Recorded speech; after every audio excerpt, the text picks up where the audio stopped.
Hey, I'm back again at the risk of wearing you out. Uh, Tried to make this a quickie. I just had such a bizarre dream last night. I don't even know if I can relate it properly, but I'll try. I know I can't describe all the visuals exactly correctly because it was just so weird. But first, two things. I was just watching Susan Lin, Psychic Medium's channel. She has Animal Psychics on right now as I'm taping this live, and it's hilarious. I watched them together once before, and it was really, really fun and funny and joyful. And so you may want to check that out, either live or on playback. And two, for you regular viewers, I saw Ellie the squirrel today.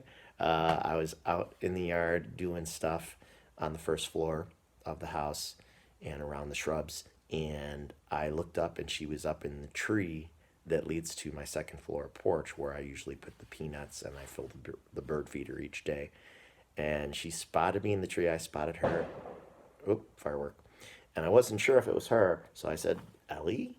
And then she kind of turned towards me, and then she came down the tree, came across the front steps, and jumped right up my pant leg, just like she used to.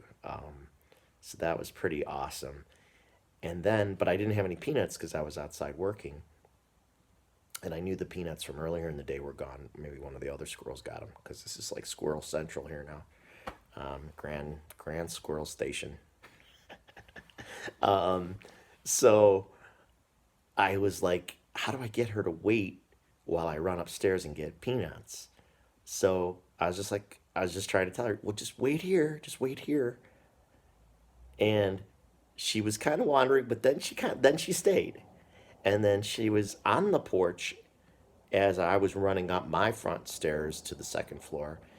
And as I looked over my shoulder through the window, through the door, I could see that she had made her way over to the tree. So she figured it out. I was heading upstairs and she hit the tree and she ran up the tree. And by the time I made it from the staircase to the porch, there she was on the porch. And I grabbed some peanuts from the jar and she jumped right up on my leg and took them out of my hands just like gold. So it was pretty awesome, honestly.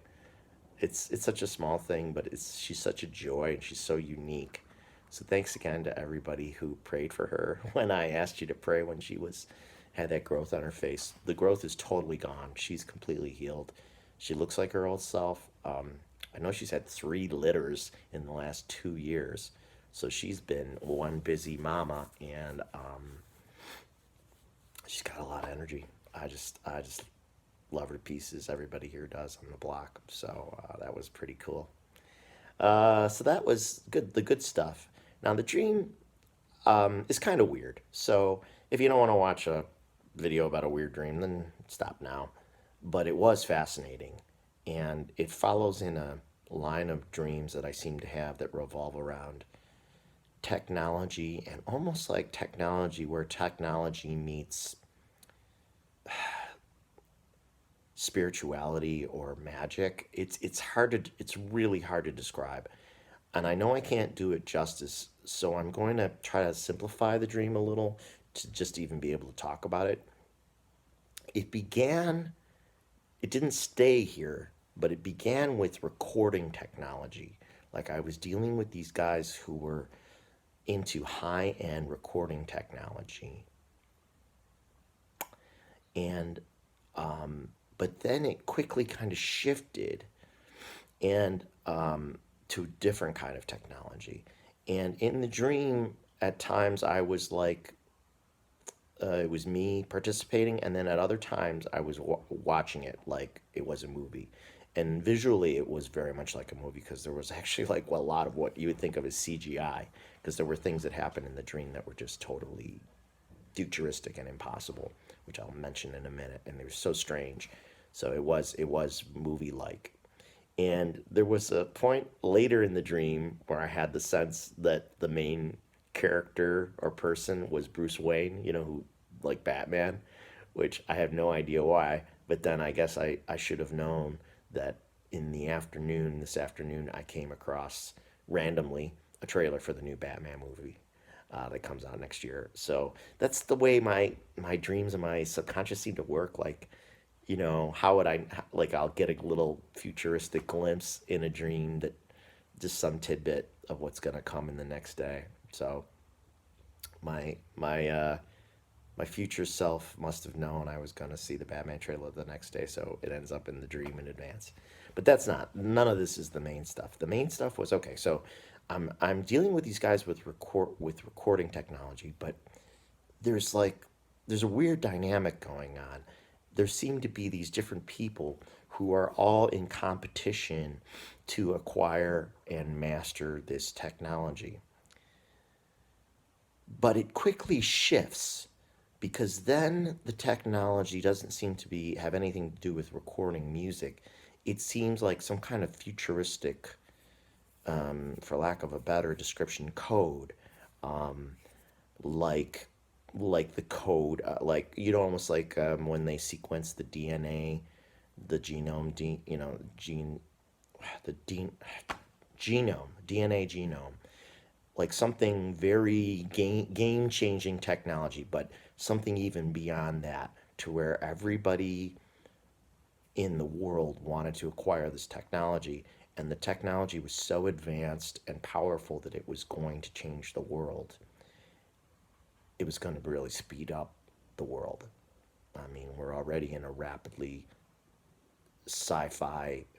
increasing sci-fi kind of world, and this was just like gonna blow those doors off, and really accelerate the pace of technological progress. But of course, because it was so powerful, like I said, all these people wanted it, and they were willing to. There was even like some cloak and dagger going on. Like these different parties that were involved with this technology were willing to try to steal it from each other, or to spy on each other to acquire it, or to get the secret. And so at points, like I said, I was the protagonist, and then at other times I was kind of like watching it like from afar, and it was sort of this Bruce Wayne like character who was the protagonist.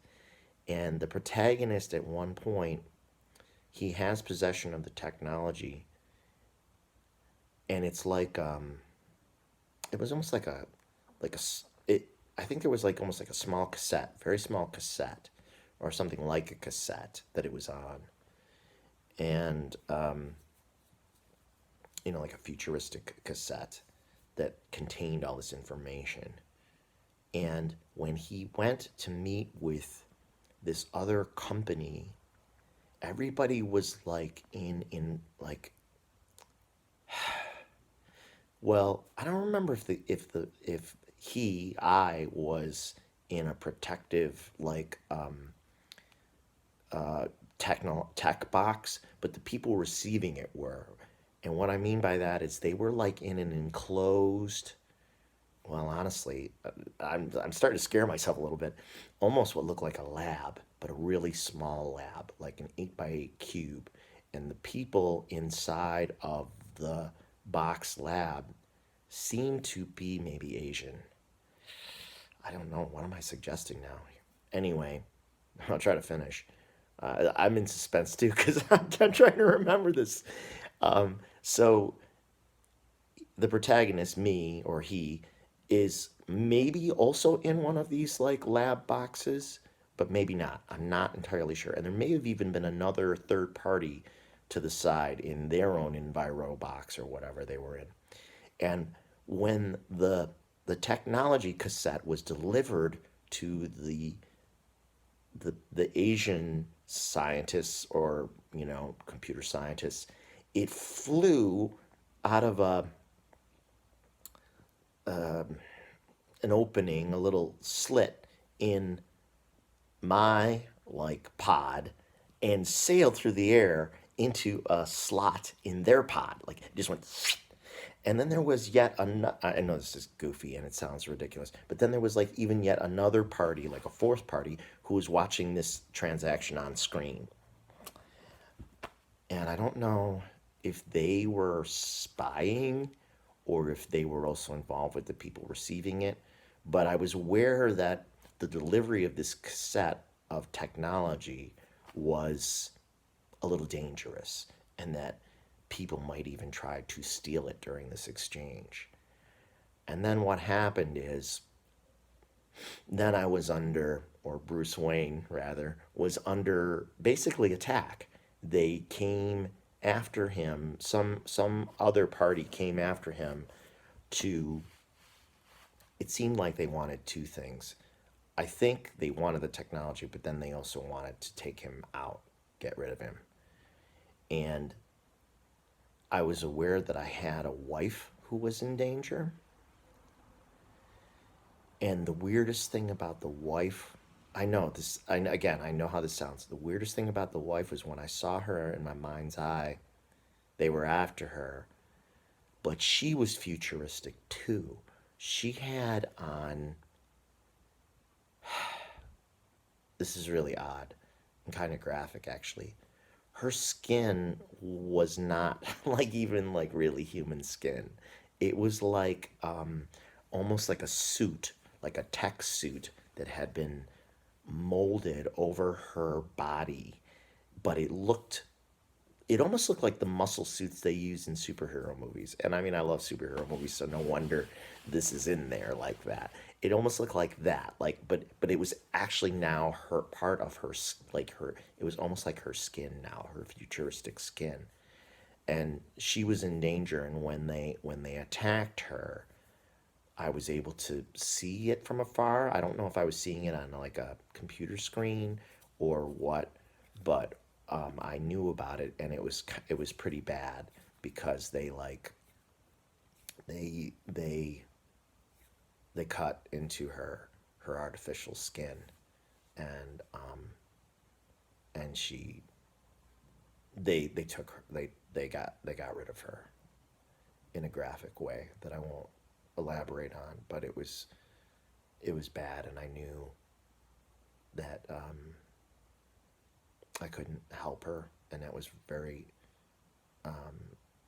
frustrating and made me sad, and then I was also struggling, or Bruce Wayne was struggling for existence as well, and when they were after me or Bruce, this is where it really got trippy. How do I describe this? I don't know if the original technology that was on that cassette had to do with time travel or not, but then there was a time travel element in the dream where each party, meaning the people who were trying to get rid of me and the people, and I was trying to like outwit and evade and avoid, we were using time travel to try to best each other.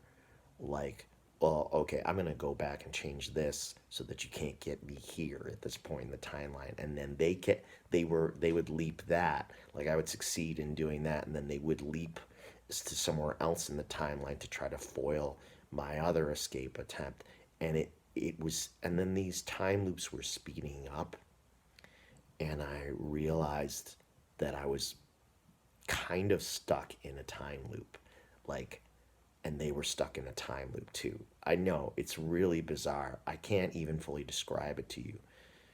And then in the dream, I start to tell myself in the dream, as the character, I'm like, I'm dreaming.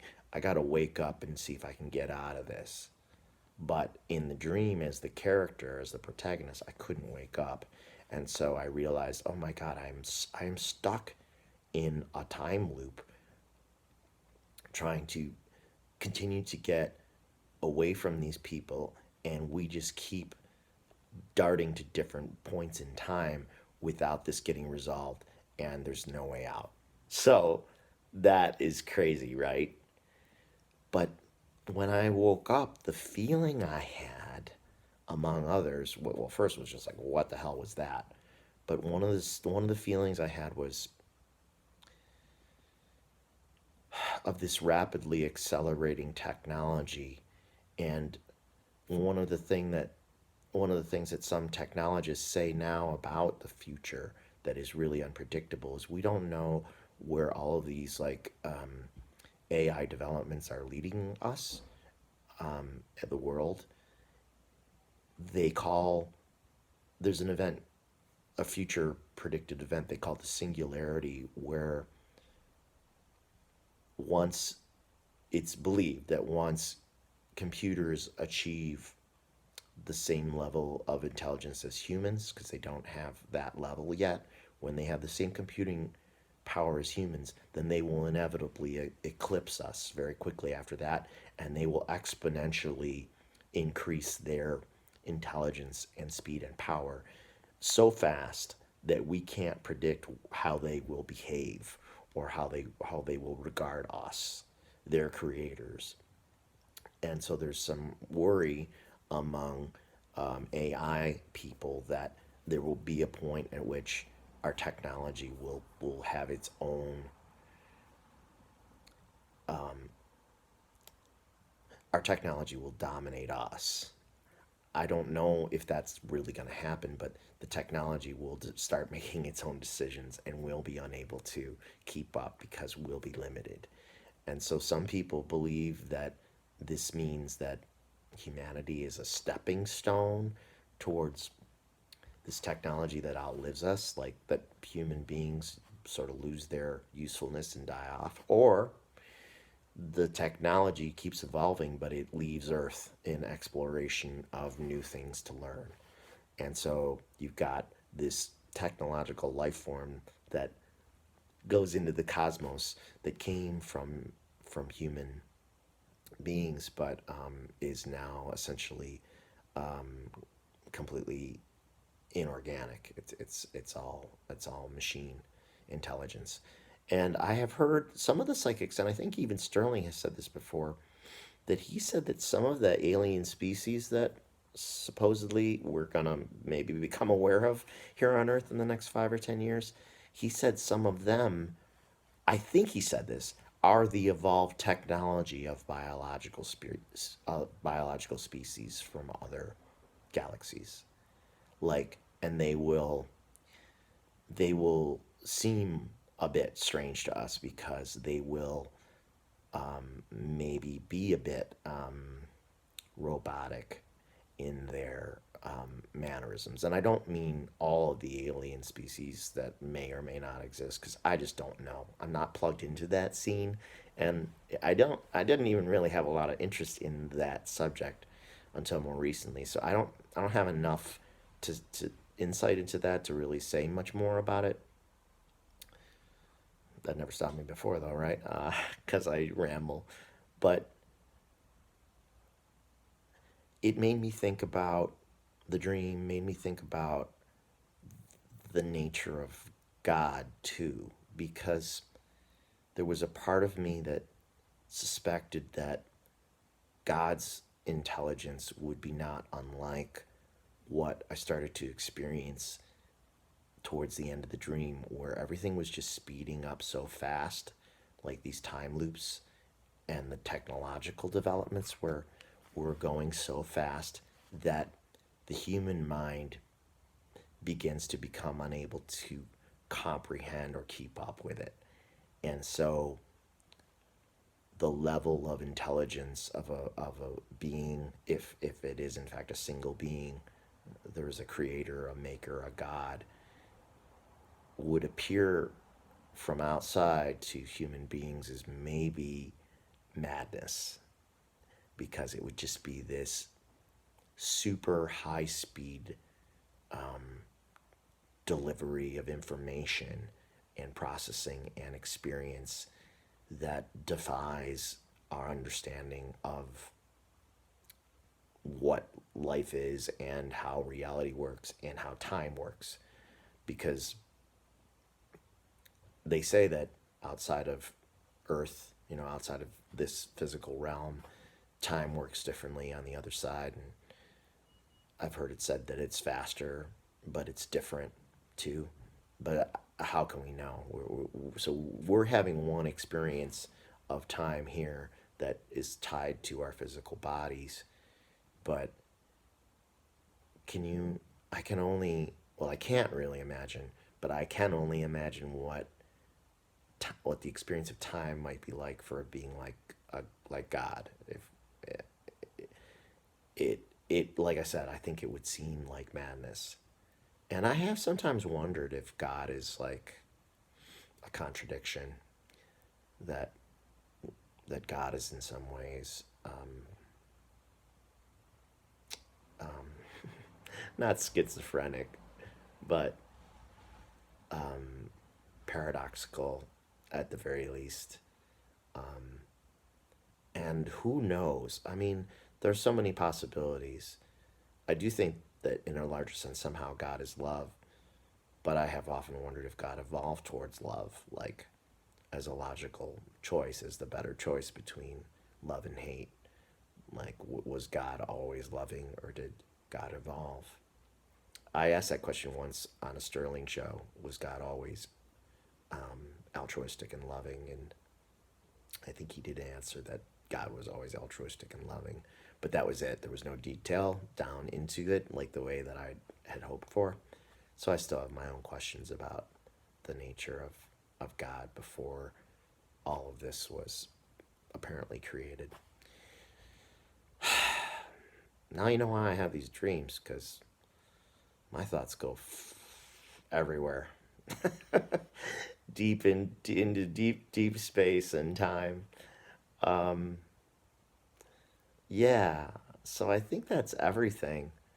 But it was such a weird sensation because I did have that sensation of like things speeding up so much technologically in the dream that it was uncomfortable, because it was entering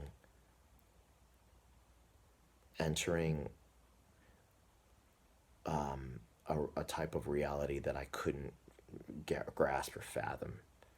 And I guess that's just the way it is as human beings. So maybe that's part of.